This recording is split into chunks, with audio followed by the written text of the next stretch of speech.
This is Jay Shear sharing from the four corners to the kingdom. It's been a while since I've been up here doing a video, and I wanted to finish the color of the Messiah and its importance, part 4. So I previous done part 3. And if you want to see the other videos, come to Jay Shear's Bible on YouTube. Click on subscribe to get continual videos from me. And you'll see there at the bottom, the Messiah is black, based on the Bible. And you'll see the first 3 videos, and this will be the last one of this series. So make sure you subscribe to continue to get more information and more videos. See the songs there from my wife, Angel. You'll see the 5-minute awakening, and we'll be doing some more series here if y'all are willing in the near future. Also been working on the website, so to get more information, go to jshares.net. There you will see a newsletter for you to subscribe to as we're opening up the site. So make sure you give me your email so I can send out information as we continue to make more progress. Trying to do some interviews with different people, trying to help out different tribes. I wanted to make sure I was able to reach out to more people, and thankful for Well Design Podcast Company for helping me out and getting my stuff out there. So we want to make sure we reach out to people in the four corners, not just in America. And after I went to Ghana, I was able to meet some of our brothers and sisters over there. And it's very important for us to come together from the four corners and not just one corner. And in the end, when the Messiah comes, we'll be entering into his kingdom. So from the four corners to the kingdom is the motto that we're going to go by. But Jay Shares is the website, jshares.net. All right. And also, I want to give from the four corners an Israelite business spotlight, and the Golden Arts Design is the website that helped me to get the website up and running. And they do mobile apps, they do professional web design, they do hosting. My Aunt Michael there and his wife, who's the ones that actually runs the company. So let us support our people. If you're doing hosting somewhere else, make sure you take the time to move your site over to them so our people can continue to circulate that dollar around the four corners and continue to help us. He helped me out. Yeah, he helped me out very, very much so.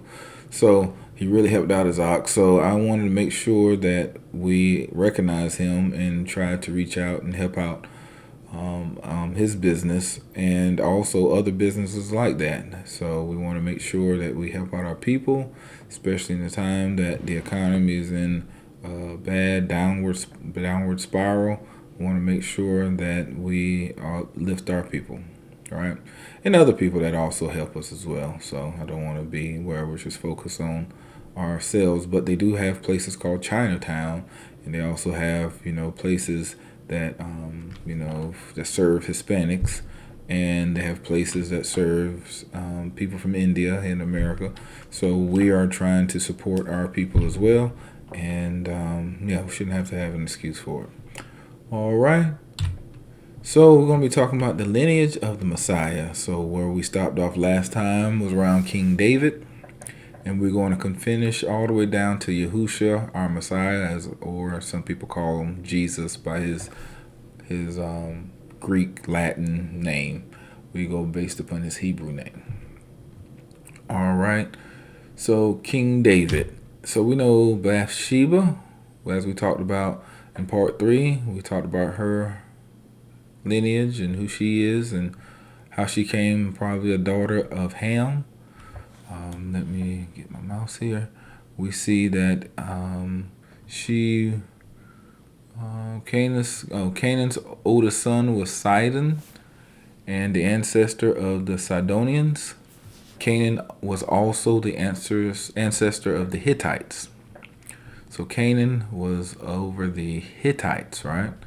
And then we know that Bathsheba, the daughter of Elam, was the wife of Uriah the Hittite.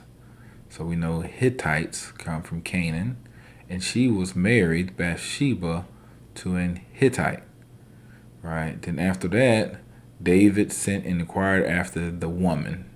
So after Bathsheba, and then we know from there that in Matthew 1, going back to what we're talking about, the descendants or ancestors, of Yahushua, Hamashiach, or Yahushua the Christ. It says, this is a record of the ancestors of Yahushua the Messiah. Jesse was the father of King David. David was the father of Solomon, whose mother was Bathsheba, the widow of Uriah. So we talked about this last time. So we know also that she was the one that actually put Solomon on the throne. Made sure that King David didn't forget that, as he promised.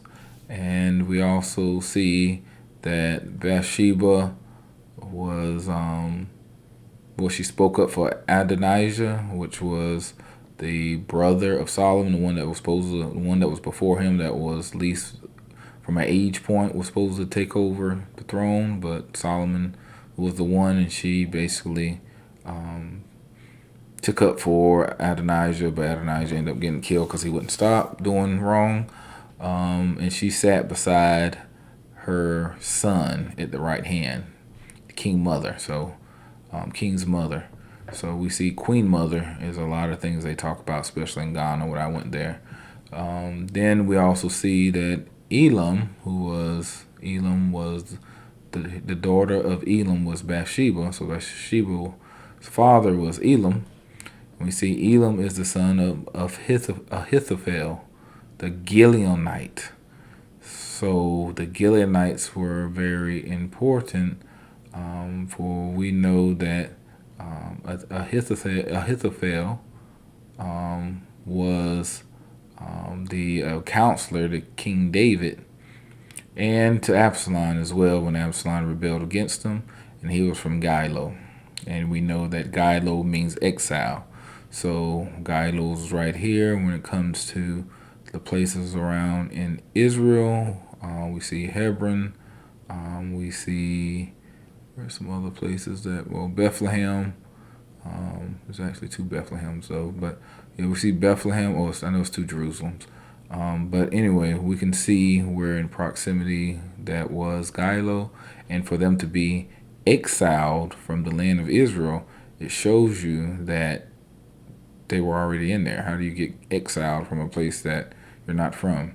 So we can see there that Gilead was there, and that if she or her grandfather and her father were considered to be exiles, she had to come from the land that they were exiled from. And before the Israelites came there, there were Canaanites living here. So shows you that she was a Canaanite, since she was married to a Hittite, Uriah, who was also descended from the Canaanites as well. All right, just if you want to know more about that, go back to the other film.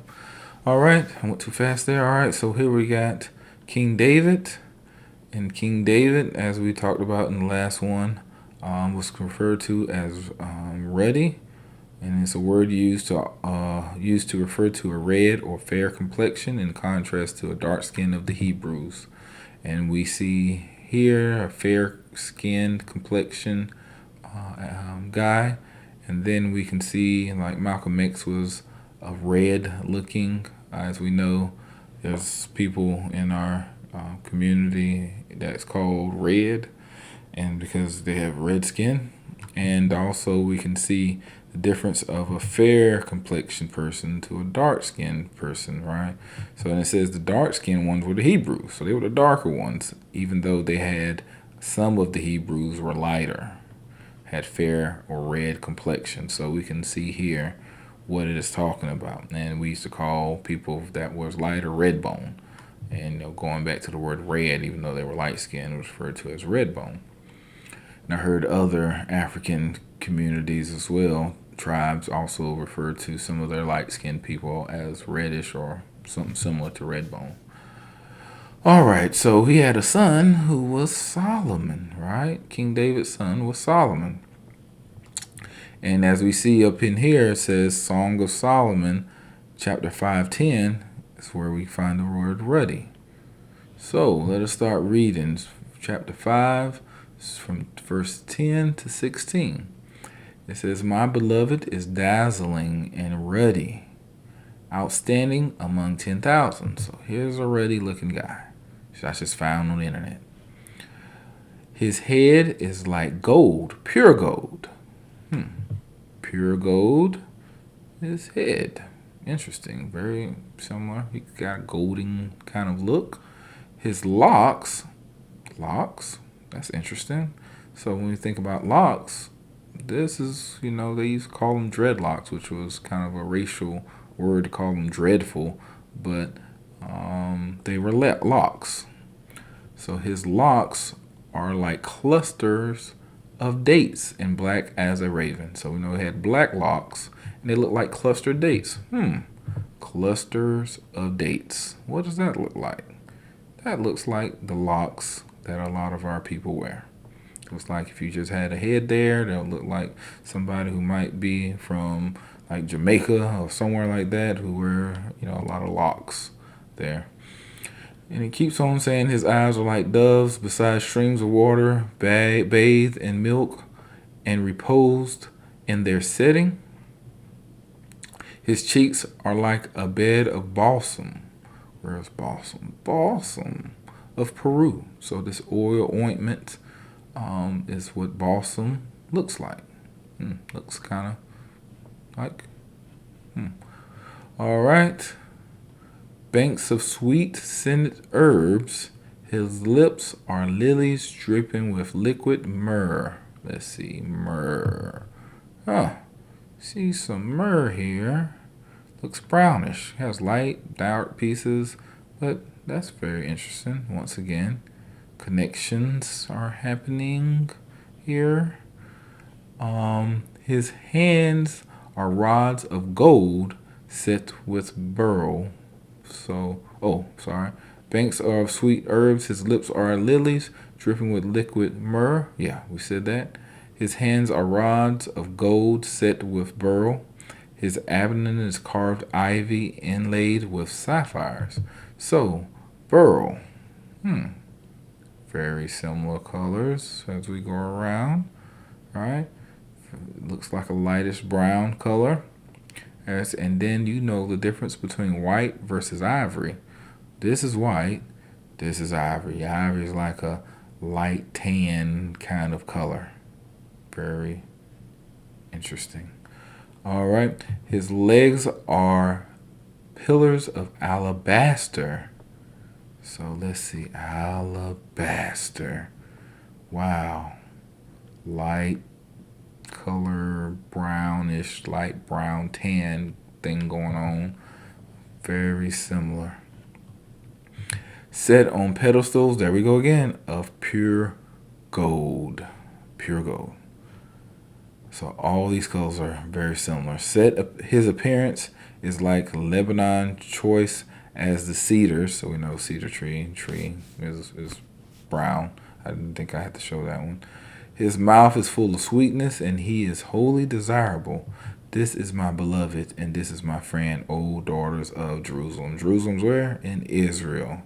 So, this is supposed to be a description of Solomon's lover. And if we really think about it, who wrote the Song of Solomon? Solomon. That's why it's called Solomon. So he had to approve this description if he's the one is either authoring it, or at least the book being named after him, is very important, right? So this is the depiction that I kind of think of. I was thinking maybe his hair might be a little darker, black, but you can kind of see what I'm talking about there. And then we have this man called Bishop Benjamin Tucker Tanner, and it says he served as a bishop in the African Methodist Episcopal Church from 1886 and founded the Christian recorded early American Methodist newspaper, an important early African American newspaper. So here's a Christian, a black Christian man in 1886 who was a bishop. He was very intelligent. His children were very intelligent. One was an artist, the guy, and he has a very popular paintings. Actually, we had a picture that he made that he painted growing up in my house, and didn't even know where it came from. At least I didn't. And his daughter was like one of the first PhD something in her school. So this was back in the day in 1886. So, and he wrote The Color of Solomon. And what church did he come from? African Methodist Episcopal, AME. Very prominent black church, Christian church in the black community. Let's read what he wrote. So he goes through basically during his page 24. You can get this book for like 99 cents on Amazon. You probably can find it for free. But anyway, it's a very small pamphlet, I would call it. And he's going through the different reasons of why Solomon, as you know, back in 1886, there probably was very racist, and they was trying to say that the whole Bible was those who were white or Caucasian, or however you want, Anglo-Saxon, however you want to put it. And he was basically showing that Solomon was a man of color, or, somebody who had at least some Hamitic blood in him.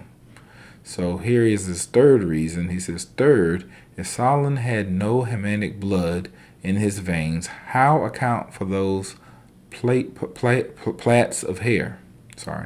Thy cheeks are comely with plaits of hair. So we have Solomon 1:10, Song of Solomon. And especially how account for that bushy hair, to say nothing of the deep gold color of his head. Head like gold. May not the face, he said, to be a part of the head, allude in his famed epithalamium, I think how you say it, which poem. His heart is as the most fine gold, his locks are bushy and black as a raven. Song of Solomon 5:11. That's what we were reading. His bushy locks. The word here for bushy is tale. I think that's how you say it in Hebrew. And that means bushy in Hebrew, which signifies a trailing burl, as pendulous, bushy, or the pendulous branches of palms, with which flowing locks are compared. The root of the word tali, I think that's how you say it, signifies to pile up, alleviate, or to heap up, to make high. To interpret the description which Solomon himself here gives of his hair, especially in the light of the root word, it is impossible not to conclude that the bushy hair, piled up in ringlets, as it were, or curled and crisped, as the commentators give it, points unerringly to Hamitic or Canaanitish ancestry. Canaan. Interesting. Our concluding word is to insist that Solomon was of the white race and personally a white man is not only to contradict all the facts given above, but it is to contradict with what he himself plainly has his bride to say. She proclaimed him to be ruddy or reddish, the color of all pure Asiatics, be they of the Occident or Orient. So we know that Asia is not just, as we look at it, focused on China, but when you start thinking about the Occident, those are the West Asians, as we know, like the people in India, or, the color of those people. And actually, before the Suez Canal was around, Israel was considered to be in Northeast Africa, very close to West Asia. So we know what the people look like in there. And as we know, black people are not the color of a crayon, the black crayon. That is a racial word that was given to us, because it was racist, based on race. And we know that there's a lot of different black people around the world. And we know that even in America, black people are of many different shades, to light tan, to brown, to black, almost black. So we are of a spectrum of a lot of beautiful blacks and browns around the world. So that is from a Christian AME bishop that was really highly respected, and he wrote an important early African newspaper. So the lineage of the Messiah, Rehoboam and Abijah. So we just talked about Solomon, so let's talk about his son Rehoboam and his son Abijah. Very important. All right. So we're talking about Maacah. Maacah is very important, and you're going to see some important people that's connected to her. Or Maacah, I should say Maacah. I'll start saying Maacah. In Joshua 13:13, it says, "But the son of Israel did not dispossess the Gershurites or the Maacathites,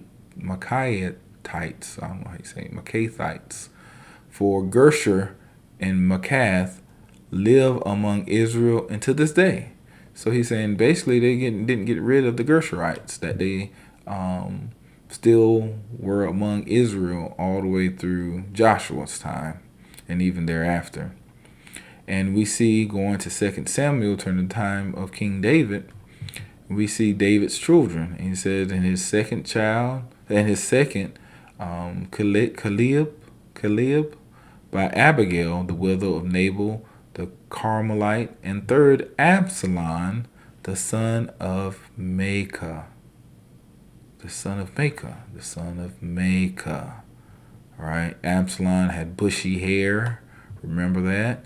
His hair held him up in a tree, so he had very thick hair, and a lot of it, and it makes sense. Showing how a lot of African Americans can have very thick hair. And when you see in First Chronicles chapter 3 verse 2, and it talks about the third was Absalom, the son of Maacah, the daughter of Talmai, king of Geshur.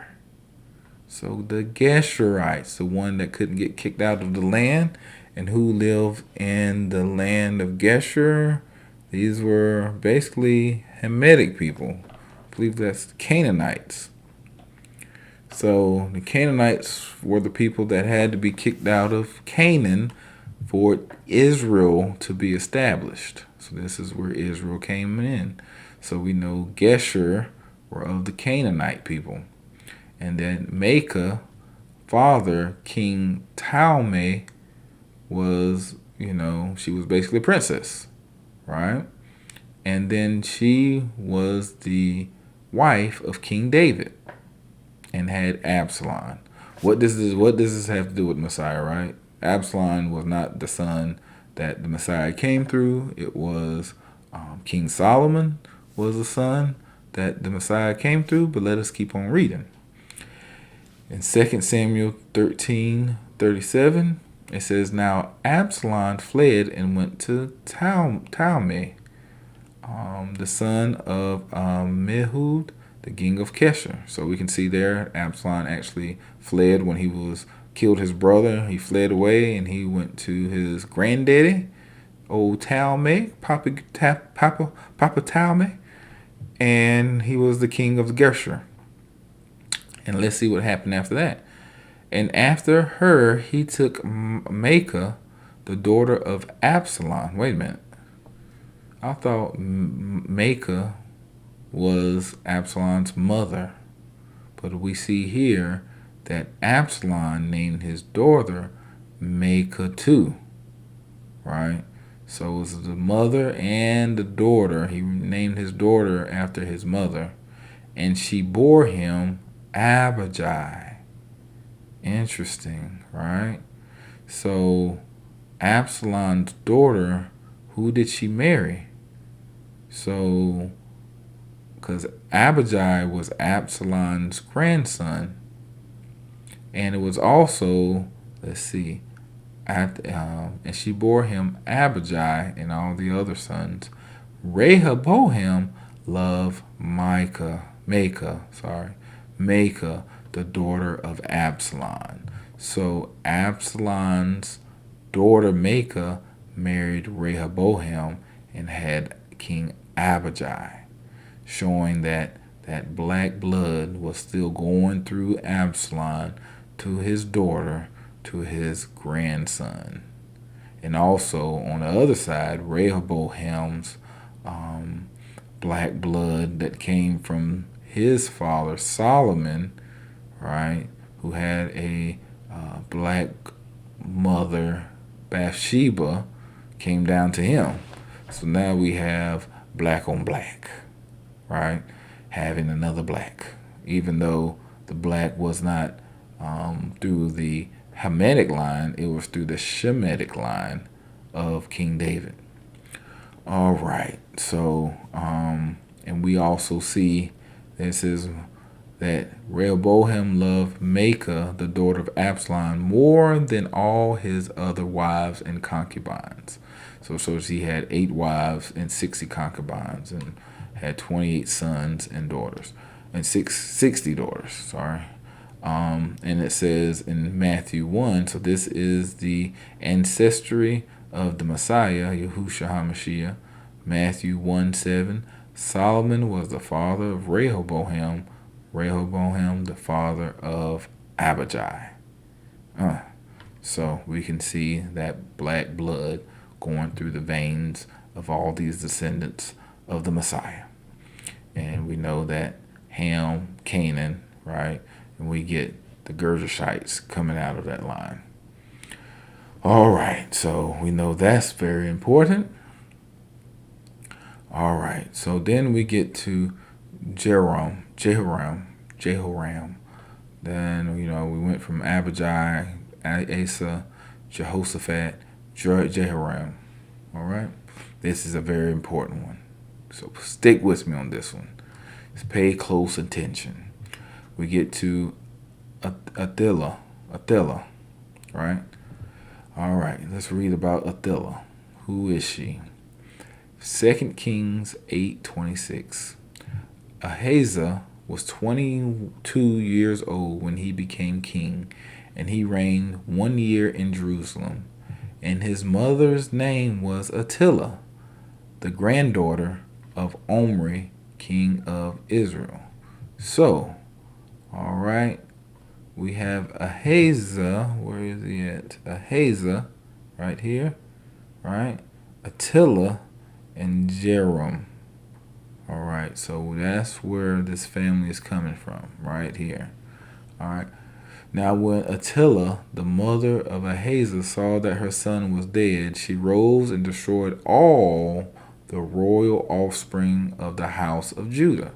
So when her son died, she tried to kill all of her grandchildren connected through Judah. So we know King David came from Judah, so that was the southern tribe. So she's trying to wipe out all the grandsons that was fit to be king in Judah. All right, very important. So what happened in 2 Kings 11:2-3? But Jehoshaphat,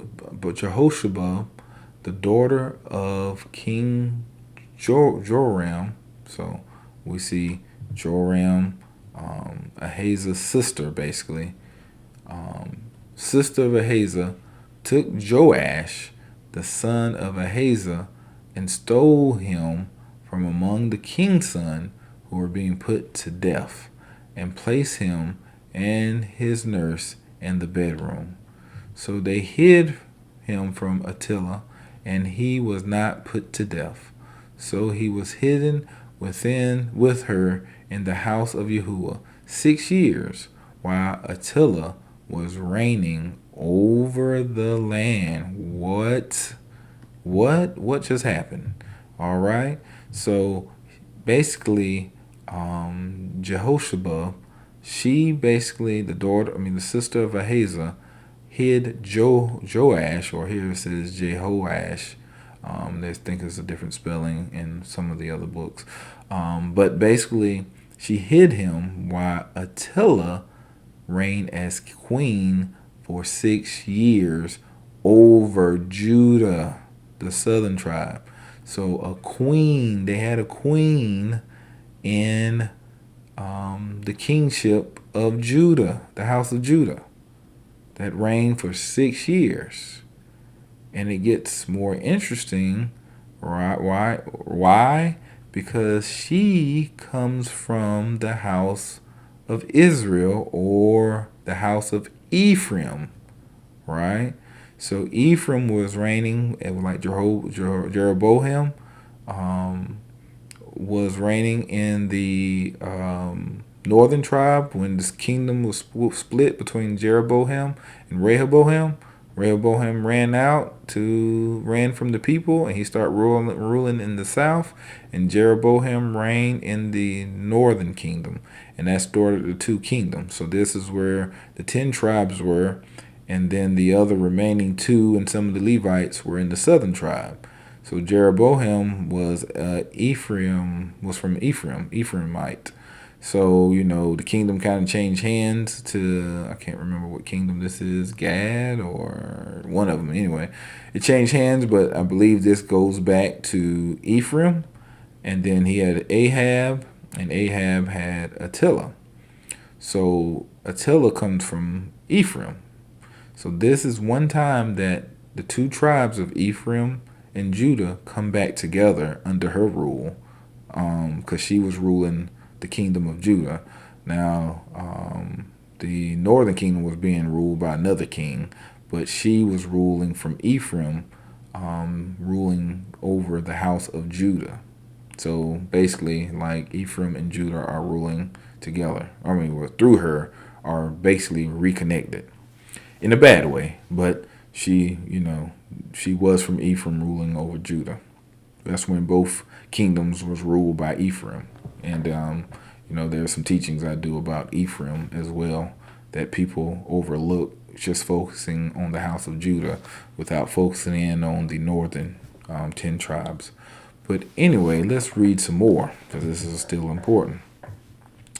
2 Chronicles 24:7. For the sons of the wicked Attila had broken into the house of Yah, and even used the holy things of the house of Yahuwah for the Baals.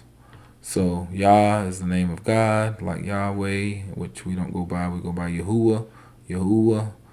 For those that you might not be familiar with that name. But she basically was a Baal worship, or Baal worship. And that is the sun god, right? So that was terrible for them to be worshiping Baal in the house of Yah. And it's important to understand that, because who else worshiped Baal? So let's read 2 Chronicles 21:5-6. Jerome, so where's Jerome, right, was 32 years old when he became king, and reigned 8 years in Jerusalem. So he was of Judah. He was of the house of Judah, reigning over the southern kingdom. He walked in the way of the kings of Israel. So this is supposed to be the kings of Israel, right? The northern kingdom.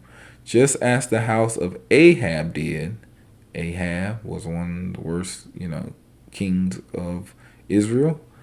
And for Ahab's daughter was his wife.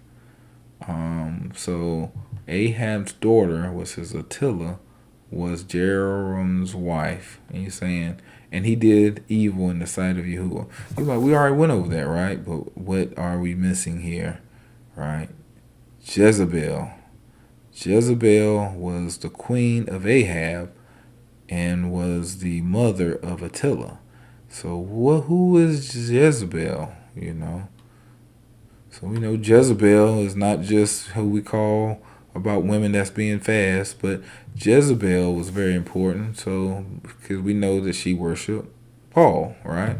So let's just read about her. In Genesis 10:14, Canaan's oldest was Sidon, the ancestors of the Sidonians. Right, we talked about that earlier when we were talking about the Hittites. So Canaan's oldest son was Sidon. So Canaan, Sidon, Ham, Africa, black. Right. All right. So let's go. 1 Kings 16:31. And as though it were not enough to follow the example of Jeroboam, he married Jezebel, the daughter of King Ethelbal. See, you got Baal of the Sidonians, and he began to bow down in worship of Baal or Baal. So we see that name is actually in the name of her father, who was the king. Jezebel's father had Baal or Baal in her name, his name, Ethelbal. So we see that's showing how she was a worshiper of Baal. All right. And the rest is just talking about her life. So, we know that she killed a lot of the prophets of Yah. Like, she killed a whole bunch of them. And it got to a point where, Elijah was so scared of her. And, Yah told him there's other prophets still out there that he's basically watching over. He's not the only one. And she ends up getting killed because she tries to take some land from a very honest man for her husband Ahab, and then she gets thrown out the window and her bodies get eaten by dogs, and which was prophesied before she died. But the most important piece was that she's from Sidon as a Sidonian, so from Ham. So her daughter is Attila, so who had the sons and grandsons of the house of David. And the only grandson that was left was Joash, who later rules over Judah after she's killed. So once again, that black blood is going all the way through. He continues to get mixed back in to the house of Judah and of Israel all the way down. And it's very important also. So we talked about Jezebel, right? So Ephraim, remember we said that Attila, is from the house of Ephraim or of Israel, all right? So who was the mother of Ephraim? Asenath. So we know in Genesis 46:20, and unto Joseph in the land of Egypt was born who? Manasseh and Ephraim, which Asenath, the daughter of Potiphera, priest of On, bare unto him. So we know she was an Egyptian. The Egyptians are Mizraim. Mizraim is Ham, Africa, black. So she came from Egypt, Africa, being black. Not the Egypt now that people try to say. She came from the black Egypt before it had been conquered by Alexander the Great or any Romans. She came from Egypt, black Egypt. All right. It's very important to understand. These some other things. Joshua came from Ephraim and Gideon from Manasseh, but that's another lecture that I'll do later. But so once again, Attila came from Ephraim, the line started by an Egyptian, right? An Egyptian grandma, not the grandfather. Joseph was he was an Israelite. So Joseph and the Egyptian started this line, the black mother. And then they got a blacker with Jezebel from Sidonian. She was a Sidonian. So Attila, by this time, had to be a man of color.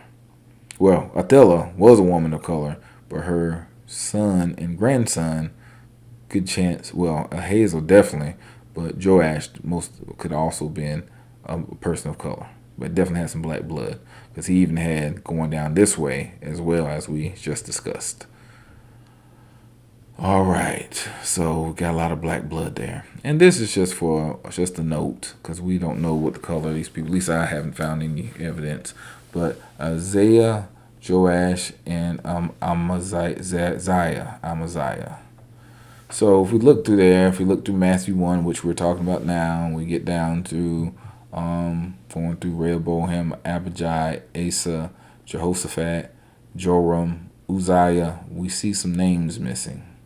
Because if we look in First Chronicles chapter 3, 10, starting at 10, I don't know why I stopped at 13, but should have went all the way down to 17.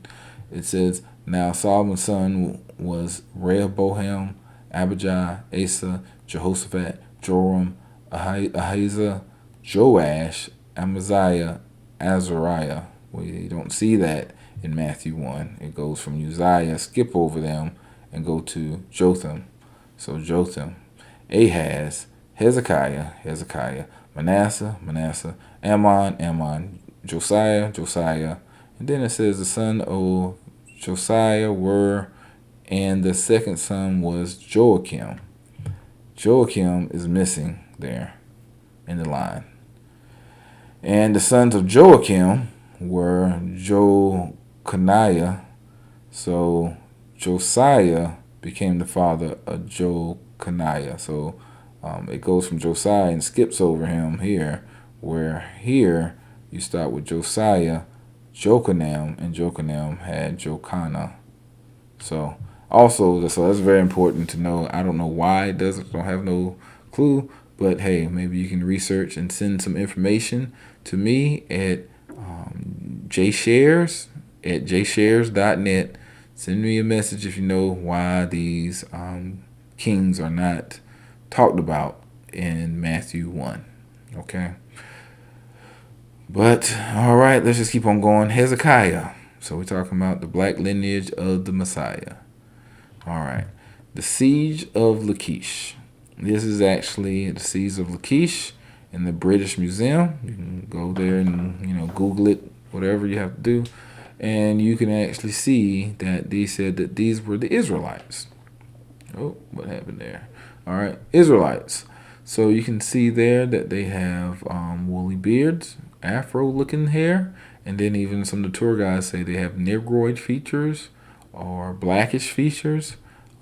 So we know that these people look black just by archaeology, right? And it's proof because of 2 Kings 18:14 says, then Hezekiah, king of Judah, sent to the king of Assyria at Lachish, saying, I have done wrong. Withdraw from me. Whatever you impose on me, I will bear. So the king of Assyria required of Hezekiah, king of Judah, 300 golden talents of silver and 30 talents of gold. So he had basically, Sennacherib had actually, let me see, 2 Chronicles 32:9. After this, Sennacherib, king of Assyria, sent his servants to Jerusalem while he was being besieged at Lachish with all his forces with him against Hezekiah, king of Judah, and against all Judah who were at Jerusalem. So basically Hezekiah was basically being attacked by Sennacherib because he's the one that took the northern kingdom in captivity. Sennacherib was the one who destroyed the northern kingdom, or the house of Ephraim. He destroyed them. Destroyed their lands, took them out, and replaced them with other people. So that's when we get the Samaritans in the Bible. But they were from other people. They weren't from Israelites. He had to actually send one of the priests back because they were getting eaten by lions. But that's another lesson. But we can see if this is what the people were looking like, right, during the time of Lachish, because this is the Lachish relief. These are what the Israelites looks like. So wouldn't Hezekiah also look like this as well? So we would know that King Hezekiah would have been looking black, just like we've been talking about in the line of the Messiah. So here we got Hezekiah, and he had Manasseh, Ammon, Josiah, Jochanan, Josiah, and we get all these other people, right? So I didn't see anything there in their description. At least if you found something, let me know.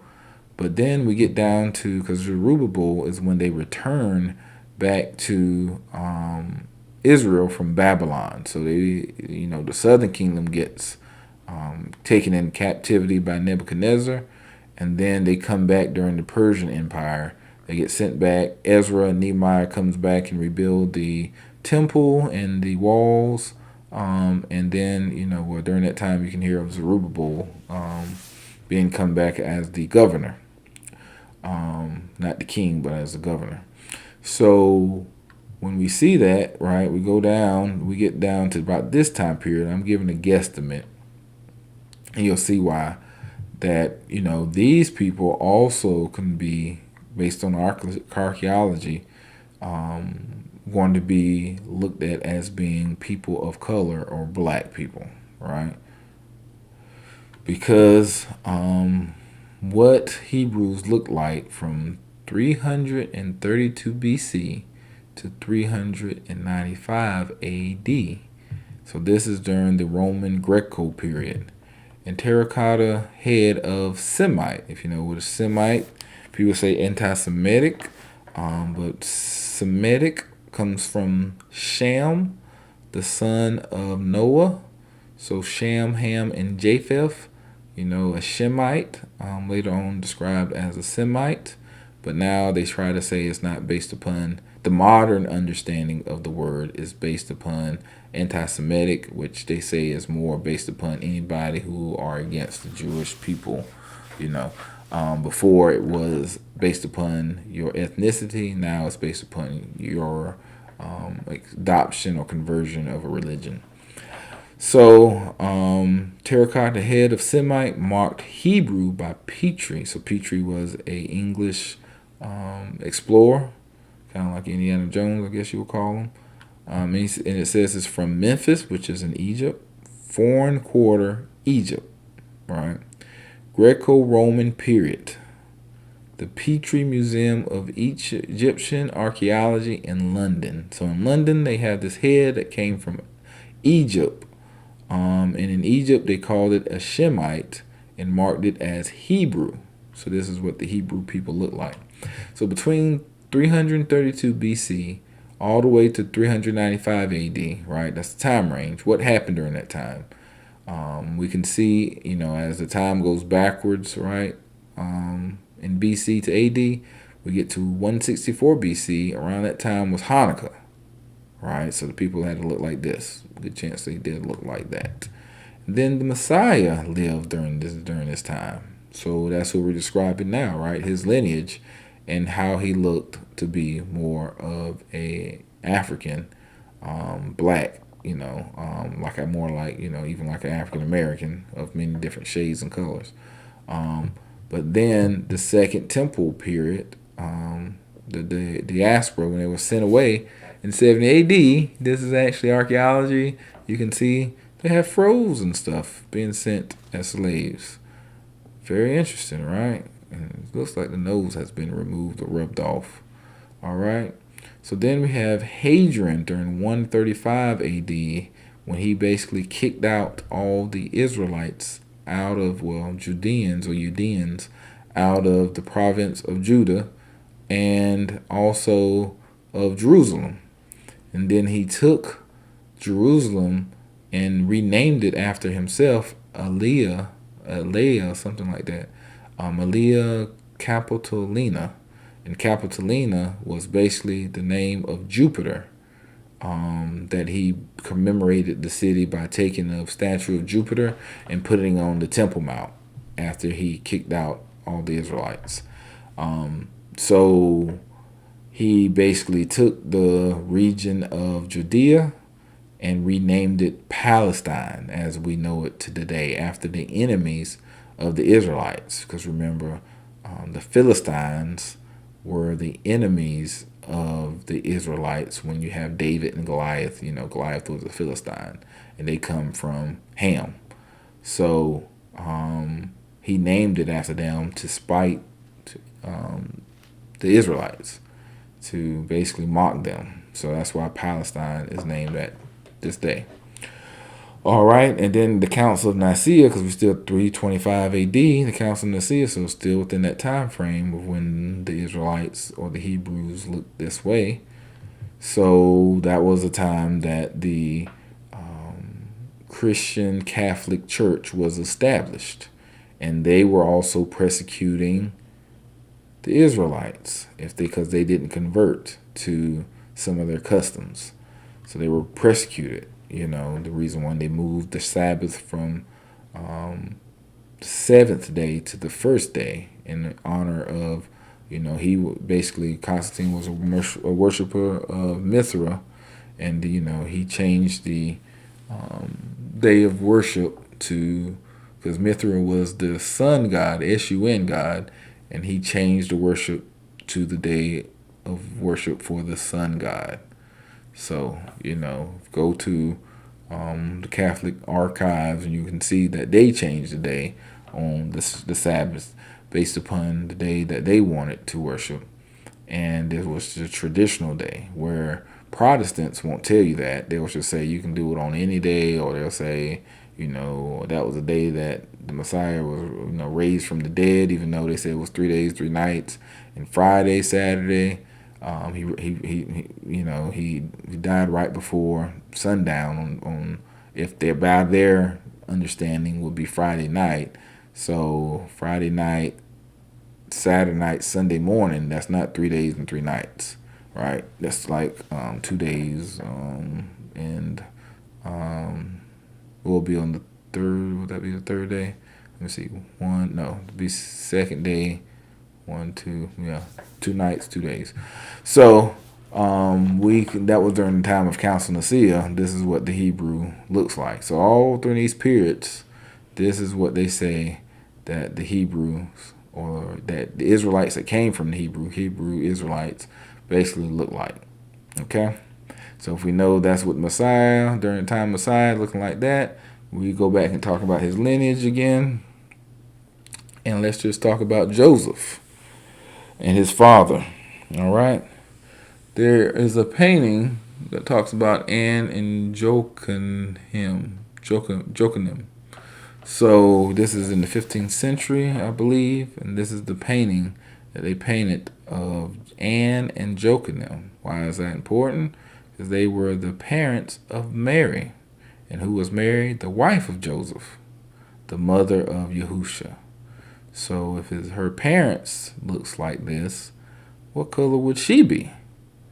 It's very interesting, I find, that they have a black Madonna and child in the Catholic Church. And, they honor her, even as a black one.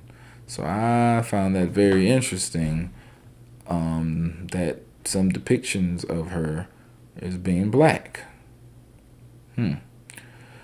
So let's talk about, we talked about everybody but Yahushua. So now let's talk about the very infamous description of the Messiah. Hair like wool, right? So if we look at Daniel 7:9, we can see, I kept looking until thrones were set up. And the Ancient of Days took his seat. His vesture was like white snow, and the hair of his head like pure wool. Pure wool. And that's talking about the Ancient of Days. That's actually talking about Yah, the Father, the Ancient of Days. And it says his hair the hair of his head was like pure wool. So if his hair was like wool, what color would his son's hair would be? All right, so we get to Revelations 1:14, and it says, talking about the Messiah, and it says his head and his hair were white like white wool, like snow. So people say, okay, a head and hair is two different things. So they're trying to say that his head and his hair were white, right? And this description of wool is not based upon texture, but based upon the color, the white like snow. But if you read another version like ESV, it says the hairs of his head of his head instead of and his hair. So which one is it? Is it the hairs of his head or his head and his hair? So I know people love ESV. So okay, so you're gonna go by that. It says the hairs of his heads were white, like white wool, right? Like snow, right? So it gives you the description of his hair here, right? So it doesn't say anything about his head. And there's another description talks about wool, where we can actually see also in Daniel where it talks about the hair of his head was like pure wool. So which one is it? It's very interesting that we can see wool and white together in different places. All right. So the color of the Messiah. All right. All right, let's read Revelations 1:15 of the color. Talking about the Messiah. And his feet like unto fine brass. Fine brass, right? As if they be burned in a furnace. A bullet's made out of brass, right? Regular brass. Burned brass. Looks kind of dark brown, doesn't it? Dark brown. Very interesting, right? And we can see that the Bible says Christ was the color of brass. So, we can see the color of brass there. Very similar to what people describe as an African American there. And Revelations 2:18, the Son of Yah, who has eyes like flame of fire, and his feet are like burnished bronze. Burnished bronze. This is something I found. I just Googled burnished bronze. I didn't add this text here. It was there on it, alone. So burnished bronze, right? That's what burnished bronze. Very similar, burnished bronze. And Revelation 4:3, and he who was sitting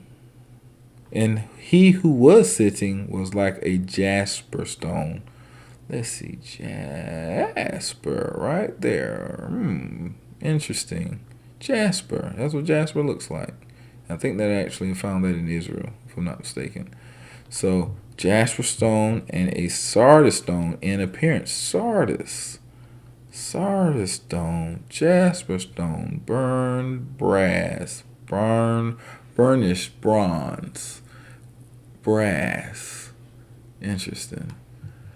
And then Daniel 10:6, and his body was like beryl, right? So if we look up the word beryl, Tarshish, I guess that's how you say it, a gem, perhaps the topaz. Interesting. His face had the appearance of light, and his eyes were like flaming torches, his arms and feet like the gleam of polished bronze. Oiled rub bronze. And when you have oil and you rub it, you're polishing it. Bronze. That's what it looks like. So I think this is the Ancient of Days, if I'm not mistaken. So brown, dark brown, dark brown, dark brown. A lot of brown there. So he's referred to a lot of these different browns, and there's different like topazes, but this is, from my understanding, is the natural one. It's like they have like green and other colors, but I think that's because of the places it was connected to in certain areas. But this is supposed to be like the pure natural topaz and so forth. So, all right, and we also get to this ancient relic called the true face of Christ. True face of Christ. And I'll show you a video real quick after this. But the earliest description of Jesus by Josephus in 93 AD. So there's like 3 different or multiple different copies of Josephus' works. And in one of them, which people say is the earliest from my understanding, it says he was a man of simple appearance, mature age, black skin, malagarous, short growth, 3 cubits tall, hunchback, prognathous, with a long face. microprosopos.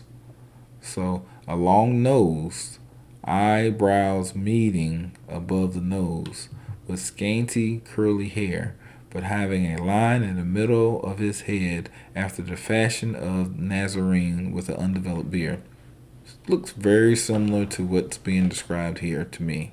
The undeveloped beard, I don't know, maybe that needs to be put down, undeveloped beard, but and the eyebrows supposed to be connecting, but long nose, very supposed to be dark.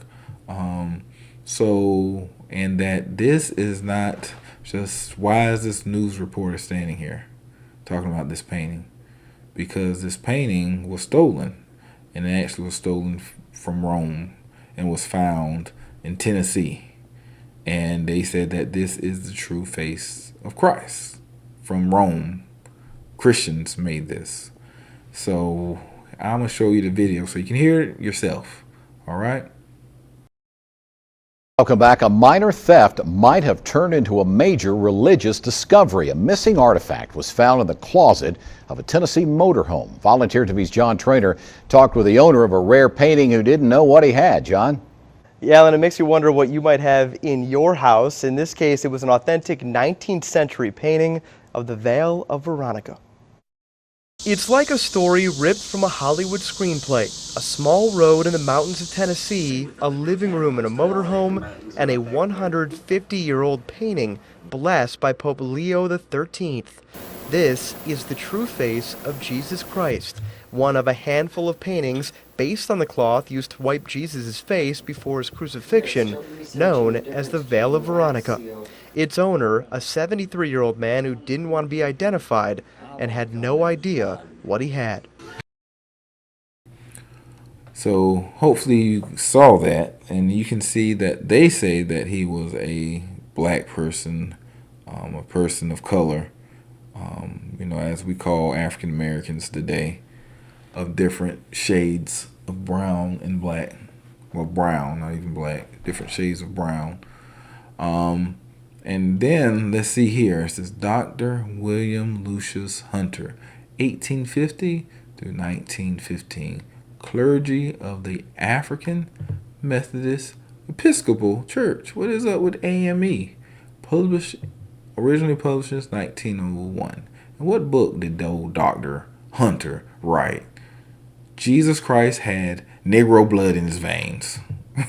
So what's up? Why the AME is not, well, they might be, but I don't ever heard much of this. But why aren't they talking more about, why don't people from their congregation, let's put it that way, know more about Jesus had Negro blood in his veins? And he wrote, Judah himself, the tribe of whom Christ was to come, married a Canaanite, a black woman, as we talked about in some of the first videos.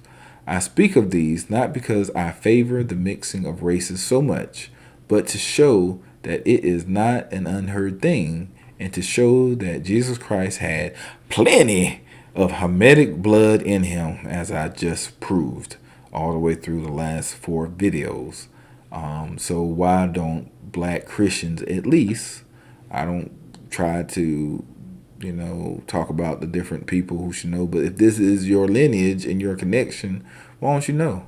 So even why don't any church that claims to be Bible believers teach this, right?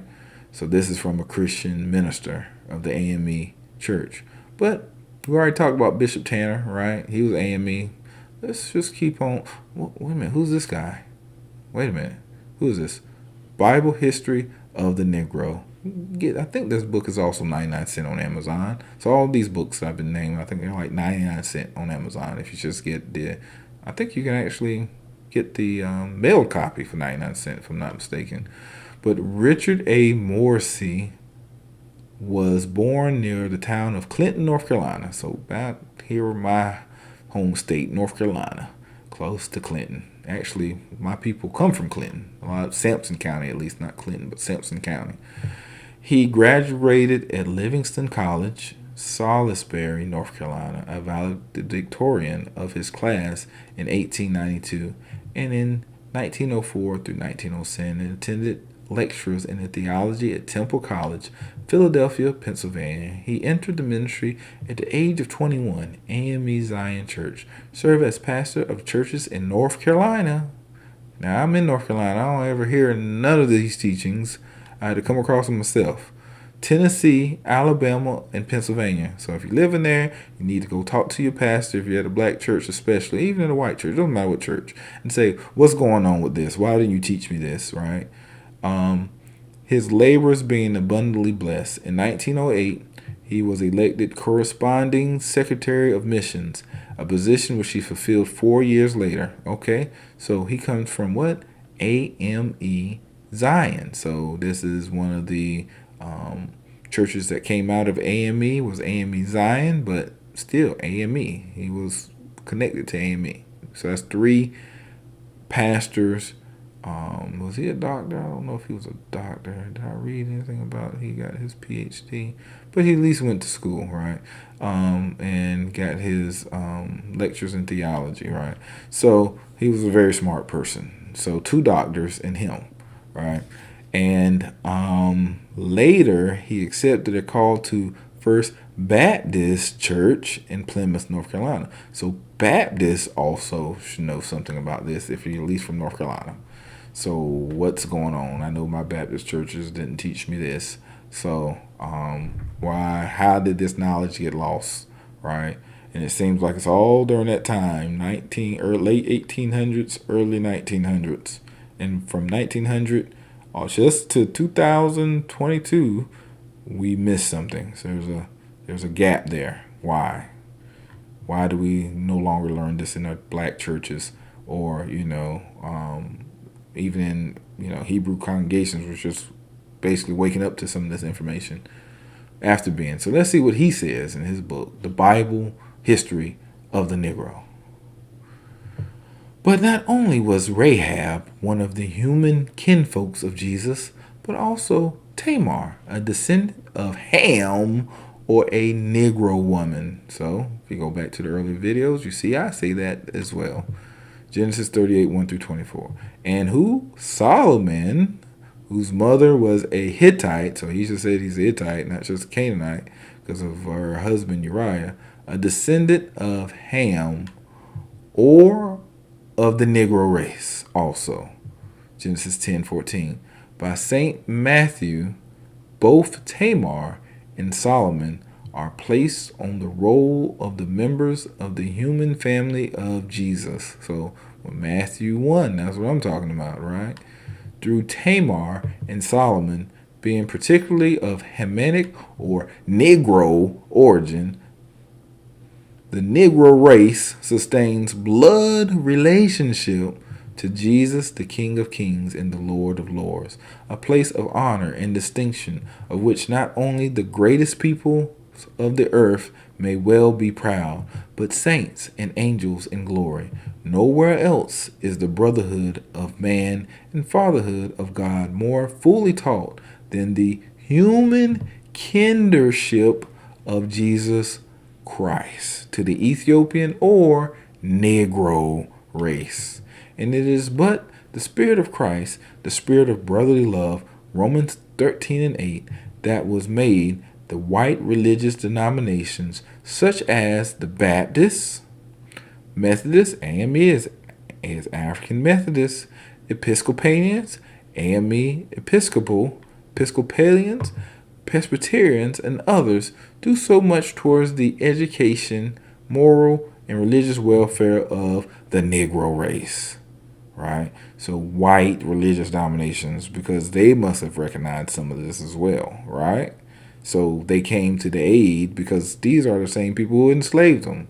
So why, after they were freed, do they now come to the welfare and feel, like they need to say sorry for what was done to them, right? Reparations, right? So we can see many times it talks about Negro blood, Ethiopian, Hamitic. I'm talking about the color. So we know that from a paternal lineage that they go through the Shemites, but them marrying Negro women all throughout the line, they had to be people that look very similar to the Negroes or to the Hamites. All right. So Judah only had 2 Hamitic, African, black, Canaanite baby mamas, which would make the tribe of Judah what color? Black. So Judah, that's where Jews come from, right? So they had to be black people, right? So the daughter of Shua, or Shua, some people call her, and Tamar. That's Judah's 2 women that he had babies by, his wife and his daughter-in-law. That tricked them. All right, so let's keep going, doing a review. One of the Hamitic black Canaanites' mothers of the tribe of Judah, Tamar, right? Great grandson Salmon married a black Canaanite wife named Rahab. So Rahab is when they went into Jericho, right? And the walls came falling down. Those were the Canaanites. So his descendant married another black woman. So what would that make the tribe of Judah? What? Even blacker. So, this is going straight through Matthew 1. You go through Matthew 1, the lineage of Yahushua, and these are the names you start seeing pop up. The son Boaz of a black descendant of Judah, Salmon, so that was his father, and black Canaanite wife, Tamar, so that was who he descended from, had the black and ruddy King David. So Boaz married Ruth, as we know in her story, the book of Ruth, and they were basically the great grandparents of King David. So we can see the blackness still going, the black bloodline going. And King David did what? Who married a black Canaanite wife, Bathsheba, who had a ruddy son, Solomon, which continued that black blood through King David, right? So the blackness continues to get blacker. Even you can say he gets away from it, but it goes right back to. And Solomon's son, who's King David black Canaanite wife Maacah, had a black son, Absalom, who married a black daughter named Maacah had a black son, Absalom, who had a black daughter named Maacah, who married King Solomon's son, King Rehoboam.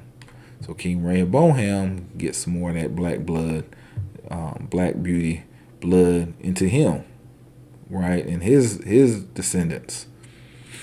Later, a black Ephraimite queen who descended from a black Egyptian, right, many great grandmother Asenath.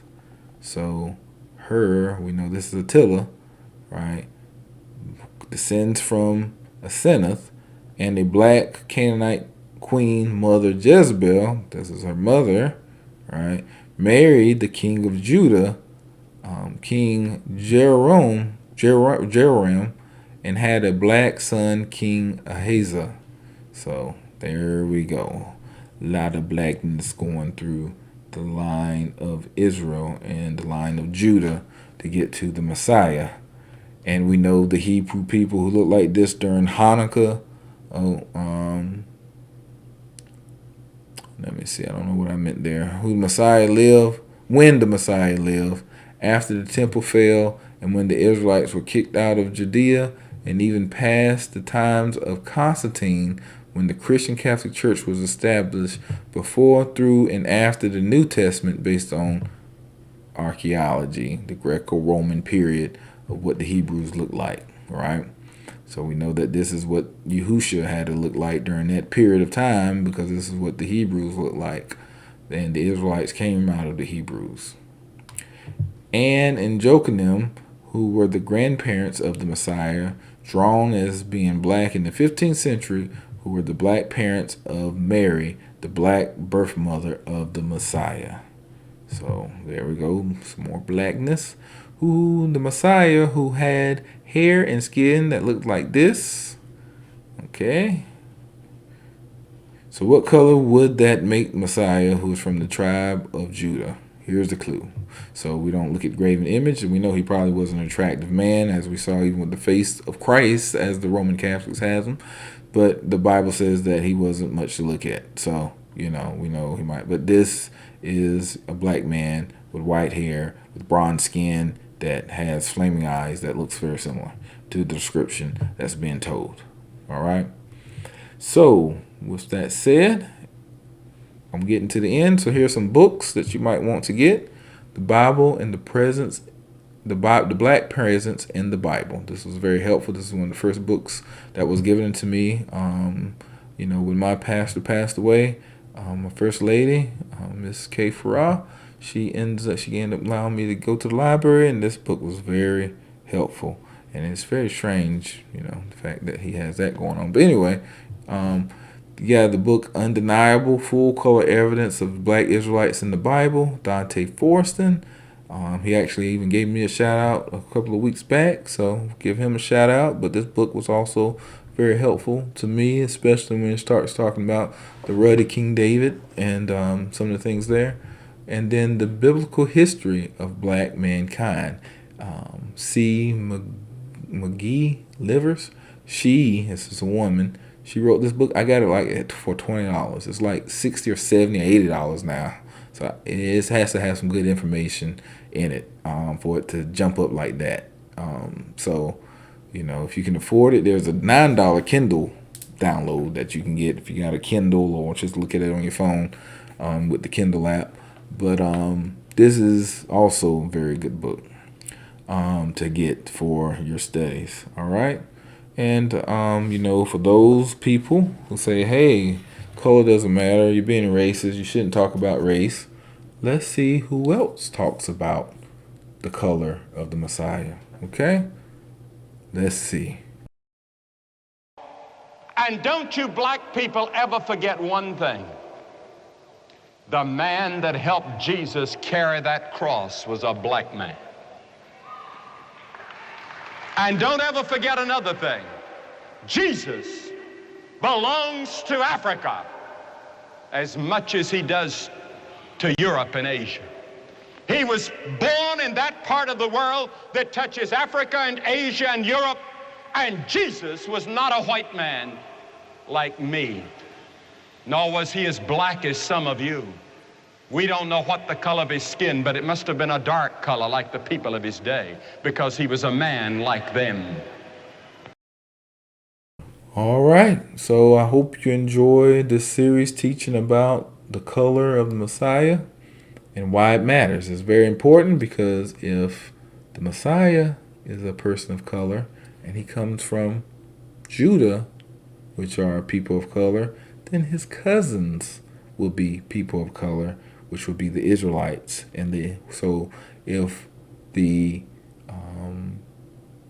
Israelites or Jews or Judah, they basically got scattered around the world, but they originated as being people of color. So where are the people of color who were of the house of King of Judah? Where are they now? I can tell you, if you're African American, you just point at yourself, because there's some long lineage that even connects, as you'll see in some of the other videos, that shows you're a people of Israel, that you are the bloodline of Jesus Christ, as some of the AME bishops and doctors and Baptists taught back in the early 1900s. So with that said, there's a lot more to come, and the next one I'm thinking about doing, or maybe based upon this series that might be helpful, I ain't gonna say the next one because this one is pretty long. Genesis 10, Table of Nations, because this is when I first started. I tried to disprove that we were Israelites, and I basically went through the Table of Nations, used those books that I showed you before, and tried to disprove who we were. And when I came to an end, it basically woke me up, and that's how kind of led to my awakening and me to prove who we were by looking at the Bible and looking at archaeology and DNA and so much other stuff. So hopefully, if I put that out, hopefully you continue to support. Make sure you like this video, share it with other people, so the word can get out, and there's no no way to fight around it, that we know that the Israelites and the Messiah had to be a black person of color that we can relate to. So, it's very important for our people to understand this, because a lot of people reject the Bible and say that Jesus was a white man, I have nothing to do with him. And white people put us in slavery, and the whole fact that they say, the book was written by Roman Catholics. So why would Roman Catholics write a book talking about the black Messiah, connecting the Messiah to a whole bunch of Hamite people that they say were black? That's just, come on, man, come on. All right. Shalom, and this is Jay Shear, sharing from the four corners to the kingdom. Bless you.